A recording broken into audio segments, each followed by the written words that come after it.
Today we are going to talk about the various child health tips which would be important not only for increasing the immunity of your children but also for increasing the school performance. Now every parent at the moment has two main concerns. Like we are seeing so many parents come to us for their child health, and what they ask us that doctor, you prescribe some medicine by which we can increase the immunity of our child or by increase the school performance of our child. Now it is very important to understand that there are no medicines as such which can increase the immunity of a child or can increase the school performance. One thing is very important, that whenever you are taking any medicine which would be useful for immunity, it would work only if that child has a deficiency of that nutrient. Suppose a child has deficiency of some vitamin or some mineral, then only that vitamin or mineral will help the child to increase the immunity, not otherwise. So the first and foremost thing is you should have a health checkup of your child done, and a pediatrician, child health specialist can find out if there is any deficiency. If there is any deficiency, then that medicine can be prescribed and the child health can be improved upon. But today we are going to see various other measures by which we can increase the immunity of the child so that child is less susceptible to the infections. At the same time, if you follow these measures, the school performance, he would score more marks, because these things promote the growth of our brain. So let us start with all these things. First and foremost, I would like to talk about sleep. नींद के बारे में बात करेंगे हम. नींद जो बच्चों के लिए बहुत प्यारी होती है, उस नींद के बारे में बात करेंगे. तो नींद का महत्व बहुत ज़्यादा है. हमारा जो ब्रेन है वो कंप्यूटर का जैसा सीपीयू होता है, वैसा हमारा ब्रेन हमारे बॉडी का सीपीयू है. यानी वहाँ पर पूरी इन्फॉर्मेशन जो हम सीखते हैं, समझते हैं, उसको प्रोसेसिंग किया जाता है.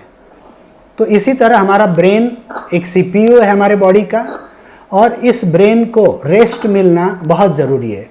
कि जितने हम वेकिंग आवर्स में जब हम जाग रहे हैं तो हम बहुत सारी चीज़ों से, बहुत सारी इन्फॉर्मेशन से हमारा ब्रेन बम्बार्ड होता है. बच्चे पढ़ाई करते हैं, वो सब इन्फॉर्मेशन उनके ब्रेन में जाती है. जब बच्चा सोएगा तो उस समय वो सीपीयू बहुत ज़्यादा काम करके उस इन्फॉर्मेशन को प्रोसेस करता है. तो हम नींद कितना समय लेते हैं ये बहुत इम्पॉर्टेंट है. अब जैसे बच्चे हैं 1st to 7th के, अगर बच्चों की हम बात करेंगे तो बच्चों को नियर अबाउट 10 से 11 घंटे नींद मिलना बहुत ज़रूरी है. 10 to 11 आवर्स पर डे. तो 10 से 11 घंटे अगर नींद मिल रही है तो उनके ब्रेन की ग्रोथ बहुत अच्छी होगी, उनकी इम्यूनिटी भी बहुत बढ़ेगी. दूसरी बात नींद के लिए ये इम्पॉर्टेंट है कि न सिर्फ हम घंटे देखें बल्कि सोने का समय और उठने का समय ये रोज़ कांस्टेंट होना चाहिए. जैसा हम बच्चों को बताते हैं अक्सर कि जब पेरेंट आते हैं कि डॉक्टर साहब इसकी नींद कितनी होनी चाहिए, अगर हमने बताया कि 10 घंटे होनी चाहिए तो वो रात को मूवी देखेंगे, रात को 2 बजे सोएंगे और दोपहर में 12 बजे उठेंगे. तो नींद तो हो गई 10 घंटे, मगर उसका इतना यूज़ हमारे को नहीं होता है. तो सोने का समय और उठने का समय एक रेगुलर अगर हमारे शेड्यूल में हो, आधा घंटा प्लस माइनस हम लोग कर सकते हैं, उससे ज़्यादा नहीं. ये क्यों होता है? क्योंकि हमारे ब्रेन में एक साइकिल होती है जिसको हम कहते हैं सर्केडियन रिदम. वो एक प्रकार से बायोलॉजिकल क्लॉक है, जैसे हमारी घड़ी होती है उस प्रकार की एक घड़ी हमारे ब्रेन के अंदर होती है. इस घड़ी को ये पता होता है कि रोज़ हम कितने बजे सोते हैं और कितने बजे उठते हैं. अगर इस रिदम को, इस सर्केडियन रिदम को, इस बायोलॉजिकल क्लॉक को हम लोग डिस्टर्ब कर देते हैं तो हमारी जो इम्यूनिटी है वो कम होती है, ब्रेन का फंक्शन कम होता है और बच्चों का परफॉर्मेंस हमको स्कूल में कम दिखाई देता है. इसीलिए आप उठने का और सोने का समय भी नियंत्रित करें और एक सही समय पर सो के और सही समय पर उठना चाहिए. तो ये हुआ नींद के बारे में. दूसरा बात आती है इम्यूनिटी और स्कूल परफॉर्मेंस के लिए, और वो है डाइट. खाना, हम क्या खाते हैं. तो डाइट के बारे में ये बहुत ज़रूरी है और हम सभी जानते हैं कि डाइट संतुलित होना चाहिए, जिसको हम बैलेंस डाइट कहते हैं. मगर बैलेंस डाइट का मतलब क्या है?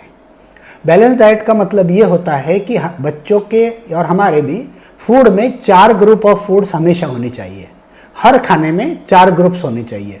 चारों ग्रुप का सेवन अगर हम साथ में करते हैं तो इसको बैलेंस डाइट करते हैं। तो ऐसे 4 ग्रुप कौन से हैं? तो सर्वप्रथम ग्रुप है सीरियल्स, जिसको हम कहते हैं अनाज या धान्य, जिसमें आता है मेनली गेहूँ, चावल, जो हम डेली में मील में खाते ही हैं। तो ये हुआ सीरियल। दूसरा बहुत ही इंपॉर्टेंट ग्रुप है और जो इम्यूनिटी के लिए और ब्रेन की ग्रोथ के लिए बहुत महत्वपूर्ण है, वो है प्रोटीन्स। प्रोटीन्स जब हम खाएंगे, जैसे जो लोग नॉनवेज खाते हैं तो उनको एग्स में या चिकन में या मीट में प्रोटीन मिलता है, मगर जो लोग नॉनवेज नहीं खाते हैं उनको लेग्यूम्स में, पल्सेस में, दाल है, नट्स है, अलग अलग ग्राउंड नट्स है, कैशू नट्स है, अलग अलग टाइप के नट्स होते हैं। तो नट्स, पल्सेस और लेग्यूम्स, ये 3 चीज़ों में प्रोटीन बहुत ज़्यादा होता है। डेयरी प्रोडक्ट में, दूध में भी प्रोटीन होता है। तो प्रोटीन वाली कोई ना कोई चीज़ हर खाने में होना ज़रूरी है। तीसरी चीज़ है वो है डेयरी, यानी दूध और दूध से बनी हुई चीज़। तो दूध, दही, चीज़, इसमें से कोई ना कोई एक चीज़ होनी चाहिए बच्चे के डाइट में। और चौथी जो सबसे इम्पॉर्टेंट चीज़ है वो है फ्रूट्स एंड वेजिटेबल्स, यानी फल और सब्जियाँ। ऐसा कहते हैं कि फल और सब्जियों में वो सभी विटामिन्स और मिनरल्स होते हैं जो हमारी बॉडी की प्रतिकार शक्ति और रेजिस्टेंस पावर को बनाए रखने में काम करती है। इसलिए फ्रूट्स और वेजिटेबल हर समय डाइट में होना बच्चों के बहुत ज़रूरी है। और जो बच्चे काफ़ी बार निगलेक्ट कर जाते हैं, तो अगर वो डायरेक्ट वेजिटेबल और फ्रूट नहीं खा रहे हैं तो उसके अलग अलग तरीके आप ढूंढिए जिससे आप फ्रूट और वेजिटेबल बच्चा खाने में लेगा। कौन से फ्रूट्स और वेजिटेबल खाना चाहिए, ये भी एक बहुत इंपॉर्टेंट विषय है। इसको कहते हैं ईट द रेनबो, मतलब रेनबो में जैसे 7 कलर होते हैं, अलग अलग कलर होते हैं, तो ऐसा कहा जाता है कि अलग अलग कलर की सब्जियां और अलग अलग कलर के फ्रूट्स अगर आप खाएंगे, हर टाइप की सब्जी और हर टाइप के कलर के फ्रूट में अलग अलग न्यूट्रिएंट्स होते हैं। तो अगर आप अलग अलग कलर के फ्रूट्स और सब्जियां खा रहे हैं तो आपको वो सभी न्यूट्रिएंट्स मिलेंगे जो बच्चे के ब्रेन के लिए और इम्यूनिटी के लिए बहुत ज़्यादा महत्वपूर्ण रहेगा। डाइट की और एक इम्पॉर्टेंट बात यह है कि स्प्राउटेड खाना बहुत ज़रूरी है बच्चों को। अंकुरित, जिसको हम कहते हैं कि कोम फुट ले ले अन्न, ये बहुत ज़रूरी है क्योंकि इसमें अलग टाइप के विटामिन्स मिलते हैं। फर्मेंटेड फूड खाना बहुत ज़रूरी है, जैसे दही फर्मेंट होता है, इडली फर्मेंट होता है। तो फर्मेंटेड फूड में अलग टाइप के गुड बैक्टीरिया डेवलप होते हैं। बैक्टीरिया को हम समझते हैं कि हम डरते हैं बैक्टीरिया से कि बैक्टीरिया बैड होते हैं, मगर कुछ there are few types of bacteria which is very good for our body. ये जो गुड बैक्टीरिया हैं ये फर्मेंटेड फूड में तैयार होते हैं, जैसे जिनको हम प्रोबायोटिक्स, आपने नाम सुना होगा, तो ये दही में होता है। तो फर्मेंटेड फूड्स खाना बहुत ज़रूरी है। 3 चीज़ें हैं जो हमको बच्चों के और हमारे खाने में कम से कम रखनी है। तो ऐसी कौन सी 3 चीज़ें हैं जो कम से कम खानी है? तो सबसे पहला है शुगर, यानी मीठी चीज़ें एकदम कम खानी है। दूसरा है नमक, यानी सोडियम कम से कम, जितना कम से कम खाएंगे उतना बेहतर है। और तीसरा है सैचुरेटेड फैट और ट्रांस फैट। अब हम समझें कि ये सैचुरेटेड फैट है क्या। सैचुरेटेड फैट वो है जो रूम टेम्परेचर में, अभी जो टेम्परेचर चल रहा है, इसमें सॉलिड हो, जैसे घी, बटर, ये हुआ सैचुरेटेड फैट। और जो लिक्विड है जैसे ऑयल्स, ये हुआ अनसैचुरेटेड फैट। तो आप सैचुरेटेड फैट के जगह अनसैचुरेटेड फैट को प्रीफर करिए। दूसरे फैट जो हमको अवॉइड करने होते हैं उसका नाम है ट्रांस फैट्स। ट्रांस फैट यानी जब आप ऑयल लेते हो, उसमें कोई चीज़ डीप फ्राई करते हो, डीप फ्राई होने के बाद जो ऑयल बच जाता है, ये ऑयल में ट्रांस फैट डेवलप होते हैं। तो इस ऑयल को आप बार बार इस्तेमाल मत कीजिए। अगर ये ऑयल आप इस्तेमाल करोगे तो बच्चे को रॉन्ग टाइप के फैट, जिसको हम ट्रांस फैट्स कहते हैं, वो शरीर में जाएंगे। डाइट के बारे में एक बहुत इंपॉर्टेंट चीज़ आपको और बता दूं, वो है पानी। बच्चे, अक्सर ये स्टडीज़ में देखा गया है कि बच्चों का पानी का जो सेवन है दिन भर का, ये बहुत कम होता है। हमको लगता है कि बच्चे सफिशिएंट पानी पी रहे हैं, मगर बच्चे पानी बहुत कम पीते हैं। बच्चों को याद दिला कर पानी पिलाना पड़ता है, और सही मात्रा में पानी पीना ये बच्चे के लिए बहुत ज़्यादा आवश्यक है। पानी का प्रमाण अगर हमारे शरीर में कम होता है तो हमारी इम्यूनिटी, हमारा स्कूल का परफॉर्मेंस, ये बहुत कम होता है। तो पानी कितना पीना चाहिए, इसका भी एक हिसाब होता है। जितने साल का बच्चा है उतने पाव पानी पीना चाहिए। 1 पाव माने 250 ml, 250 ml। मान लो 3 साल का बच्चा है तो उसने 3 पाव पानी प्रतिदिन पीना ही चाहिए। ये पानी उसका जो दूध, उसके जो जूस है, उसको छोड़ करके प्योर पानी इतना पीना चाहिए। तो वाटर इनटेक बच्चे का आप बढ़ाइए, बार बार बच्चे को याद दिलाकर पानी पिलाइए। और लास्ट चीज मैं जो डाइट के बारे में आपको बताऊंगा, जो कि सबसे महत्वपूर्ण चीज है खाने में, और वो है ब्रेकफास्ट। आप बच्चे का नाश्ता कभी मिस मत कीजिए। किसी भी कारण से आपको बच्चे का ब्रेकफास्ट मिस नहीं करना है। ऐसा कहा जाता है कि आप अगर मुझे पूछेंगे कि डॉक्टर साहब खाने के बारे में सिर्फ एक टिप बताइए जिससे हमारा बच्चे की इम्यूनिटी बहुत बढ़ेगी और बच्चा हमारा पढ़ाई में बहुत आगे जाएगा, तो वो एक चीज़ है ब्रेकफास्ट। ब्रेकफास्ट ये सबसे महत्वपूर्ण खाना है बच्चे के जीवन में। बहुत सी बार ऐसा होता है कि घाई के वजह से बच्चा उठता है और बस का टाइम हो गया या स्कूल में जाने का टाइम हो गया, समय बहुत कम है, तो बच्चा ब्रेकफास्ट मिस कर जाता है। बच्चे का ब्रेकफास्ट कभी मिस नहीं होना चाहिए। इवन बड़ों के लिए भी ये रूल है, बच्चों के लिए ये रूल बहुत ज़्यादा ज़रूरी है। तो ये हुआ नींद और खाने के बारे में। तीसरी चीज़ है कि बच्चे के शरीर को एक्सरसाइज मिलनी चाहिए, व्यायाम मिलना चाहिए।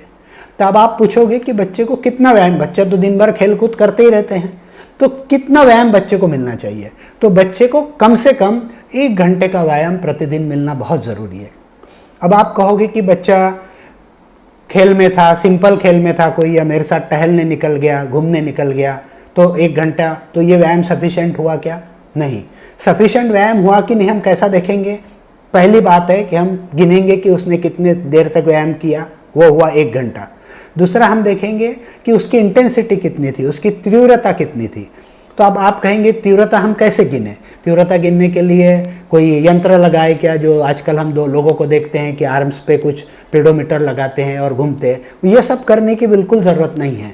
इंटेंसिटी वो होना चाहिए जिसमें बच्चे को व्यायाम करते समय पसीना आना चाहिए, स्वेटिंग होना चाहिए और उसकी सांस फूलनी चाहिए। तो अगर आपके बच्चे की व्यायाम करते समय, खेलते समय सांस फूल रही है, उसको पसीना आ रहा है, तो समझिए कि बच्चे के व्यायाम की तीव्रता बहुत अच्छी है। तीसरी बात है कि हफ्ते में कितने दिन बच्चे ने व्यायाम करना चाहिए? आइडियली 7 दिन व्यायाम करना चाहिए, मगर कम से कम 7 दिन में से 6 दिन व्यायाम करना बहुत ज़्यादा ज़रूरी है। तो ये हुआ हमारा व्यायाम के बारे में। उसके बाद हम देखेंगे कि बच्चे को टीके आप अपने बच्चों के डॉक्टर से पूरे टीके आप बच्चे को लगाइए, इससे बच्चे की इम्यूनिटी बहुत बढ़ती है। डॉक्टर को साल में 1 बार जाइए अगर बड़े हो गए बच्चे तो, और पूछिए कि कौन से टीके हमारे बाकी है। जैसे कुछ टीके जो हर साल लेने पड़ते हैं, जैसे कि फ्लू का टीका, तो फ्लू का टीका आपको लेना ही है। तो जितने टीके आप अवेलेबल है उतने अगर सब लेंगे तो उतनी बीमारियों के लिए आपकी इम्यूनिटी बहुत बढ़ जाएगी। अब एक लास्ट चीज़ की तरफ हम जाते हैं, बच्चों के इम्यूनिटी और स्कूल परफॉर्मेंस के लिए। वो चीज़ क्या है? आप सब सोचेंगे कि बच्चे की इम्यूनिटी और बच्चे का स्वास्थ्य और बच्चे का स्कूल का परफॉर्मेंस ये उसके शरीर के ताकत पे रहेगा, उसके शरीर के स्वास्थ्य पे रहेगा, उसके शारीरिक हेल्थ पे रहेगा। मगर ये सोचना गलत है। शरीर और मन भी स्वस्थ होना चाहिए।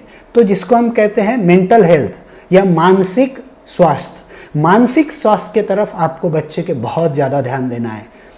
ये देखने में आया कि जिस बच्चे का मानसिक स्वास्थ्य सही नहीं है वो बच्चे बार बार बीमार पड़ते हैं। उनको बार बार सर्दी होती है, खांसी होती है, डायरिया होता है, बुखार आता है, बार बार बच्चा स्कूल से एब्सेंट होता है। हम कभी ये सोचते नहीं कि क्या मानसिक स्वास्थ्य से भी हम बीमार पड़ सकते हैं? तो हाँ, मानसिक स्वास्थ्य अगर हमारा खराब है, बच्चों का खराब है, तो बच्चे बार बार बीमार पड़ते हैं। जैसे आपने देखा होगा कि बहुत सी बार बच्चा साल भर पढ़ता है और उसकी परीक्षा आती है, फाइनल एग्ज़ाम आती है, उस समय वो बीमार पड़ जाता है। लोग पूछते हैं साल भर पढ़ाई किया और एग्ज़ाम के समय तो बीमार पड़ गया। एग्ज़ाम के समय बच्चे को स्ट्रेस आता है। स्ट्रेस जब बीमार पड़ने की उम्मीद बहुत ज़्यादा बढ़ जाती है। तो हम ऐसा क्या करें कि जिससे हमारे बच्चे का मानसिक स्वास्थ्य बहुत सही हो? ये हमको समझना बहुत ज़रूरी है। मानसिक स्वास्थ्य अच्छा रहने के लिए ये ज़रूरी है कि आप बच्चे को एक क्वालिटी टाइम दें। क्वालिटी टाइम का मतलब क्या? हम बहुत बार सुनते हैं कि गुणवत्तापूर्ण समय बच्चे को देना चाहिए। मतलब क्या हुआ कि आप 15 मिनट का समय दीजिए या सिर्फ आधे घंटे का समय दीजिए। आपके पास कम समय है तो आप उतना ही दीजिए, मगर उस 15 मिनट, उस आधे घंटे में आप बच्चे के साथ बैठिए। आपके मोबाइल को पूरी तरह से स्विच ऑफ करिए और उस समय बच्चे से आपको सिर्फ गप्पे मारना है, बच्चे से बातचीत करना है, उसको बातचीत करवाना है, आपको सुनना है ज़्यादा से ज़्यादा। बच्चे के पास आपसे बात करने के लिए बहुत सारे सब्जेक्ट्स होते हैं। आज स्कूल में क्या हुआ, मुझे टीचर ने क्या बताया, मेरे दोस्त ने ऐसा कहा, मैं तो वहाँ गया था, वहाँ ऐसा हुआ। मगर ये सब बच्चा आपको बताता नहीं है बहुत सी बार। क्यों नहीं बताता है? क्योंकि आप उसके पास बैठ के पूरी तरह से उसकी बात सुनने के लिए तैयार हो। ये जब तक बच्चे को पता नहीं चलता तो बच्चा आपसे खुलकर बात नहीं करता है। तो बच्चे को डेली जितना भी समय आप दे सके, 15-20 मिनट, आधा घंटा, क्वालिटी टाइम देना बहुत ज़रूरी है। क्वालिटी टाइम का मतलब ये है उस समय आप कम बात करेंगे, बच्चे को से ज़्यादा सुनेंगे। ये नहीं कि आप अपना लेक्चर बच्चे के सामने झाड़ रहे हो, ये ऐसा करना चाहिए, वो ऐसा करना चाहिए, वो क्वालिटी टाइम नहीं हुआ। ये हुआ पहला। दूसरा, बच्चे से प्यार करिए। हर बार बच्चे को डांटना, बच्चे पर चिल्लाना, ये ठीक नहीं है। बच्चे को प्यार करने का मतलब क्या हुआ कि बच्चे का रिजल्ट कुछ भी आए, बच्चे के हाथ से कोई गलती हो या बच्चा कोई गलत काम कर दे, उस वक्त भी आपके बच्चे को ये पता होना चाहिए कि मेरे पेरेंट्स मुझसे प्यार करते हैं। मेरे से जो पेरेंट्स प्यार करते हैं ये मेरे किसी रिजल्ट पे डिपेंड नहीं है कि बच्चे ने अच्छे मार्क्स लाए तो आपने उसकी बहुत तारीफ कर दी और बच्चे ने अच्छे मार्क नहीं लाए तो आप उससे नाराज़ हो गए। ये नहीं होना चाहिए। बच्चे के हाथ से कोई चीज़ टूट गई तो आप नाराज़ हो गए, ऐसा नहीं। बच्चे का बिहेवियर और बच्चा, इसको आप अलग करना सीख लीजिए। एक तरफ है बच्चा और एक तरफ है बच्चे का बिहेवियर। आपके बच्चे से आपको हर समय प्यार करना है। बच्चे का बिहेवियर गलत हो सकता है, आप उस बिहेवियर को आप बता सकते हो कि बेटा तुमने ये सही नहीं किया, ये तुमसे गलती हो गई, यहाँ तुमने ज़्यादा कोशिश करनी चाहिए थी। मगर बच्चे को बुरा नहीं कहना है। बुरा अगर आपको कहना है तो उसके बिहेवियर को कह सकते हैं, बच्चे को नहीं। बच्चे को ये पता होना चाहिए कि किसी भी हाल में, किसी भी टारगेट को मैं अचीव नहीं भी करूं, मेरा रिजल्ट जैसा चाहे वैसा नहीं भी आए, फिर भी मेरे माँ बाप मुझसे प्यार करते हैं। तीसरी बात है कि बच्चे को इनकरेज करना चाहिए, इनकरेजमेंट करना चाहिए। उसको कोई भी अगर उससे कोई अच्छी चीज़ होती है तो उसकी तारीफ़ करना चाहिए। हम लोग कोई बुरी चीज़ होती है तो गलत बोलना तो कभी नहीं भूलेंगे, मगर अगर अच्छी चीज़ किया तो हम तारीफ़ करना बहुत सी बार भूल जाते हैं, उसको टेकन फॉर ग्रांटेड लेते हैं। ऐसा कभी नहीं होना चाहिए। बच्चे को ये पता होना चाहिए कि मैं किसी भी डिफ़िकल्टी में हूँ तो पेरेंट्स मुझे सपोर्ट करेंगे। तो ये जो चीज़ें हैं, कम्युनिकेशन, लव, एनकरेजमेंट और सपोर्ट, ये चीज़ जब बच्चों को मिलती है और जब बच्चे विश्वास करते हैं आप में कि ये चारों चीज़ें मेरे पेरेंट्स मेरे साथ हमेशा है इस चीज़ के लिए, तो बच्चे की मानसिक स्वास्थ्य बहुत अच्छी रहती है। उसके बाद जैसे जैसे बच्चे बड़े होते हैं तो आपको एक चीज़ उनको सिखाना है और ये चीज़ आपको खुद को पहले सीखना है। मैं तो कहूँगा कि पहले पेरेंट्स इस चीज़ पर फोकस करें ताकि बच्चों का मेंटल हेल्थ और मानसिक स्वास्थ्य सुधरने में आसानी हो। ये थोड़ी साइंटिफिक बात है, आपको समझने में मैं बहुत आसान तरीके से बताने वाला हूँ, मगर आप इस बात को अगर समझ जाते हैं तो आपका अपना जीवन भी बहुत सक्सेसफुल हो जाएगा। जैसे आप समझिए कि मानसिक स्वास्थ्य है क्या। हम बात तो करते हैं हमेशा मेंटल हेल्थ, मानसिक स्वास्थ्य, ये है क्या? मेंटल से कैसे पहचाने हम किसी की नॉर्मल है या नहीं? तो देखिए, मेंटल हेल्थ के 3 पिलर होते हैं। पहला पिलर है इमोशन। इमोशन यानी भावना, अच्छी भावना, बुरी भावना। अच्छी भावना क्या होती है? आनंद आता है, प्यार आता है। बुरी भावना क्या होती है? गुस्सा आता है, दुख होता है। तो पहली चीज़ हुई भावना। दूसरी चीज़ हुई थॉट्स यानी हमारे विचार, हम क्या सोचते हैं, कौन सी बातें हमारे दिमाग में बार बार आती है, वो हुआ विचार। तो भावना यानी इमोशन, थॉट्स यानी विचार, और तीसरा है behaviour. Emotion, thoughts and behaviour. Behaviour यानी कृति, जो काम आप करते हो। जैसे मैं बड़ों का उदाहरण लेके आपको बताऊंगा कि मान लो आप एक्सरसाइज कर रहे हैं, तो आपको एक स्टडी बताता हूं मैं कि कैसे मानसिक स्वास्थ्य अपने जीवन को बदल सकता है। 2 एडल्ट हैं, दोनों ने 30-30 मिनट तक एक्सरसाइज की। एक्सरसाइज यानी क्या हुआ? कृति किया। तो मेंटल हेल्थ के जो 3 पिलर है, इमोशन, थॉट और बिहेवियर, उसमें से हम बात कर रहे हैं बिहेवियर यानी कृति की। दोनों ने क्या कृति की? 30-30 मिनट दोनों ने एक्सरसाइज की। एक ही सरीखी एक्सरसाइज की, एक ही समान एक्सरसाइज की। तो आप क्या सोचोगे कि दोनों को सरीखा बेनिफिट मिलना चाहिए, क्योंकि दोनों ने तो एक्सरसाइज सही की और उतने ही समय की और वही एक्सरसाइज की। अब क्या हुआ देखो, एक का विचार क्या था वो एक्सरसाइज करते समय कि यार कितना रोज की पनिशमेंट है, मुझे एक्सरसाइज करनी पड़ती है ये समय में, बस ये थॉट्स उसके मन में आ रहे, और दूसरे के मन में क्या थॉट्स आ रहे हैं कि नहीं, मैं जो एक्सरसाइज कर रहा हूँ ये मेरे अपने स्वास्थ्य के लिए है, मेरा स्वास्थ्य अच्छा रहेगा तो मैं मेरे फैमिली को अच्छा सपोर्ट करूँगा। यानी विचार दोनों के अलग हुए। अब इमोशन देखिए, पहले को क्या इमोशन था कि मुझे एक्सरसाइज करने के लिए घर से भेज देते हैं तो उसको गुस्सा आ रहा है, उसका इमोशन क्या है, गुस्सा है। और दूसरे का इमोशन क्या है, उसके माइंड में आनंद है कि अरे मैं इतनी एक्सरसाइज कर रहा हूँ, मुझे बहुत खुशी हो रही है। दोनों ने कृति सेम की, मगर एक के विचार और इमोशन अलग थे, दूसरे के विचार और इमोशन अलग थे। तो एक्सरसाइज का 10 गुना ज़्यादा फायदा मिलता है, 10 गुना। अब आप सोचिए कि 30 मिनट एक्सरसाइज करके अगर आप 10 गुना ज़्यादा अगर उस पर कमाई कर रहे हो तो कितनी बढ़िया बात है। यही होता है बच्चों के पढ़ाई में। आप बच्चे को ज़बरदस्ती लेकर पढ़ाई को बिठा दीजिए। पढ़ाई क्या है, कृति। उसके पीछे उसका थॉट क्या आया, मम्मी ने पापा ने मुझे ज़बरदस्ती बिठा दिया, और इमोशन क्या था, बहुत बोर हो रहा, कुछ मज़ा नहीं आ रहा। एक दूसरा बच्चा है, वो भी 1 घंटे के लिए पढ़ाई को बैठा, मगर उसमें क्या विचार आया कि मैं आज ये पढ़ूंगा तो मुझे कोई नया नॉलेज आएगा, मुझे आनंद मिलेगा। तो उसकी भावना और उसके थॉट्स उस कृति के लिए उपयुक्त थे और इसके लिए नहीं थे। तो ये बच्चा हमेशा पढ़ाई में आगे बढ़ जाएगा, मगर ये नहीं बढ़ेगा। ये सरीखी चीज़, आप बर्तन घस रहे हो, या आप कपड़े धो रहे हो, या आप खाना बना रहे हो, या आप एक्सरसाइज कर रहे हो, हर कृति में अगर आप आपके विचार और आपकी इमोशंस को अगर मेल करोगे और उनको अच्छा करने की कोशिश करोगे तो आपकी मेंटल हेल्थ बहुत अच्छी रहेगी।